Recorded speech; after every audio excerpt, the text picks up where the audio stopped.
Moi, je vous parle du coup en tant qu'adhérente de l'Union des Juifs français pour la paix et aussi en tant que personne qui a participé à un documentaire qui s'appelle Derrière les fronts sur la résistance et la résilience en Palestine. En tant que juive française, je viens vous rappeler ce que c'est l'antisémitisme. L'antisémitisme, c'est le racisme contre les personnes juives. Donc c'est un mot qui a été inventé avant que le mot racisme ou raciste existe, alors que c'est comme ça que l'Europe s'est construite.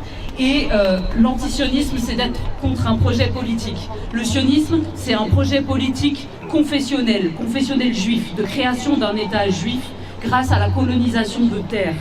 Du coup, c'est vraiment pas la même chose d'être antisémite ou antisioniste. Quand on est antisémite, on est raciste. Quand on est antisémite, on se positionne politiquement contre un projet politique de colonisation. Moi, personnellement, je suis juive. Ma famille a été victime de l'antisémitisme européen et je suis moi-même antisioniste contre un projet colonial. C'est important.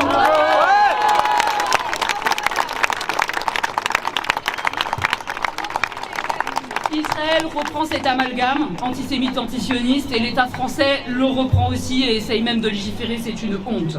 Parce qu'il est vraiment important de replacer le sionisme dans son histoire, pas seulement celle du XXe siècle, je vais aller rapidement, je vous promets, mais le sionisme est un projet colonial européen qui s'inscrit dans la longue histoire coloniale européenne, celle de la conquête des Amériques, puis des colonisations des empires occidentaux en Afrique, en Asie et au Proche-Orient. Israël est le dernier projet colonial européen à reprendre la forme d'une colonie de peuplement, avec les mêmes stratégies, le vol de terre, de richesses, la négation de l'occupé, des massacres.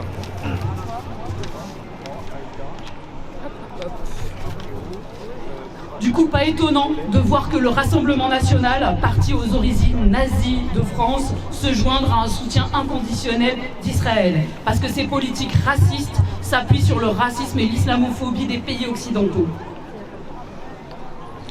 Aujourd'hui, en traitant la résistance palestinienne de nazis, Israël réécrit l'histoire avec une perspective révisionniste. En s'appuyant sur un gouvernement d'extrême droite, dur, étrangement soutenu par ceux qui détestent les Trump, Bolsonaro et autres Viktor Orban, Israël est en ce moment même, et depuis un mois déjà, en train de commettre ce qui est qualifié comme le premier génocide du XXIe siècle. En mettant en avant l'importance des vies israéliennes au détriment des vies palestiniennes, l'État français, les médias participent et justifient ce massacre. Brandir un statut de victime historique pour faire taire le processus de destruction et de déshumanisation des Palestiniens en cours est ignoble. Je vais aller vite.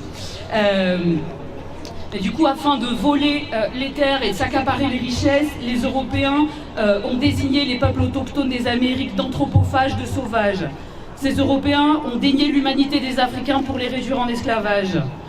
Au premier matin de novembre 1954, les résistants algériens à la colonisation française ont été eux aussi qualifiés de terroristes. Aujourd'hui encore, la rhétorique terroriste écrase la réalité de la résistance palestinienne. Israël n'est pas qu'une histoire juive, c'est aussi une histoire française et européenne. Refusons l'amalgame juif-sioniste, refusons l'amalgame palestinien terroriste, refusons que l'État français se rende complice d'un nouveau génocide. L'antisionisme n'est pas de l'antisémitisme. Cessez le feu maintenant, respect du droit international et autodétermination du peuple palestinien.